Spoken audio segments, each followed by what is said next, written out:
Light weight బంగారు diamond ఆభరణాలు, వందల రకాల డిజైన్స్ ఏవైనా ధర మాత్రం ఒక్కటే.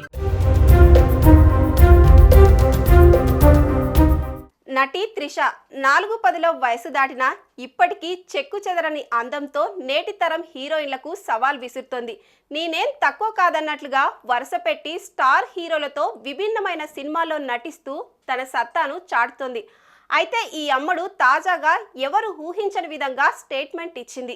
నేను సీఎం అవ్వాలనుకుంటున్నట్లు సంచలన ప్రకటన చేసి ఇప్పుడు అందరికీ షాక్ ఇచ్చింది. ఎస్, మీరు విన్నది కరెక్టే. నటి త్రిష సీఎం కావడమేంటి, ఏంటా స్టోరీ? త్రిష కృష్ణన్ తెలుగు, తమిళ్ వంటి భాషల్లో అనేక సినిమాల్లో నటించి మంచి గుర్తింపు సంపాదించుకొని అనేక అవార్డులు కూడా వెనకేసుకుంది. ప్రస్తుతం తెలుగులో ఆమె మెగాస్టార్ చిరంజీవి హీరోగా వస్తున్న విశ్వంబర మూవీలో నటిస్తుంది. ఇదే కాకుండా తమిళ్లో అజిత్తో విడాముయర్చి, గుడ్ బ్యాడ్ అగ్లీ వంటి సినిమాలే కాకుండా కమల్ హాసన్తో తగ్ లైఫ్, సూర్యతో చేస్తూ తెగ బిజీగా ఉంది. అయితే ఈ అందాల తార ఇటీవల ఓ ఇంటర్వ్యూలో పాల్గొని ఎన్నటికైనా నేను తమిళనాడు ముఖ్యమంత్రి అవుతానంటూ స్వయంగా ప్రకటించింది. ఓ రకంగా ఈ స్టేట్మెంట్ ఇప్పుడు అందరినీ షాక్ గురి చేస్తుందనే చెప్పాలి.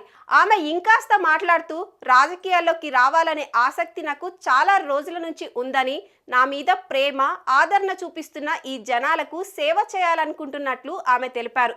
ఏనాటికైనా నేను తమిళనాడు ముఖ్యమంత్రి అవుతానని ధీమా వ్యక్తం చేశారు త్రిష. ఇదిలా ఉంటే చిత్ర పరిశ్రమ నుంచి వచ్చిన ఎంజేఆర్, జయలలిత రాజకీయాల్లో తమ ప్రభావం చూపించి ప్రజలకు సేవ చేసి ప్రజల మధ్యలో చిరస్థాయిగా మిగిలిపోయారు. ఇక గతంలో సూపర్ స్టార్ రజనీకాంత్ సైతం ఓ రాజకీయ పార్టీ పెట్టినట్టే పెట్టి ఆ తర్వాత మూసేశారు. అంతెందుకు, ఈ మధ్య నటుడు దళపతి విజయ్ కూడా తమిళక వెట్రి కజగం అనే పార్టీని స్థాపించి రాజకీయాల్లోకి ఎంట్రీ ఇచ్చారు. ఇక ఇప్పుడు త్రిష కూడా ఏకంగా ముఖ్యమంత్రి అవుతానని ప్రకటించారు. మరి ఇంతకు త్రిష సొంతంగా పార్టీ పెడుతుందా, లేదంటే విజయ్ పార్టీలోకి వెళ్తుందా, ఇది కాకుండా ఇంకేదైనా పార్టీలోకి వెళ్తుందా అనేది ఆసక్తిగా మారింది.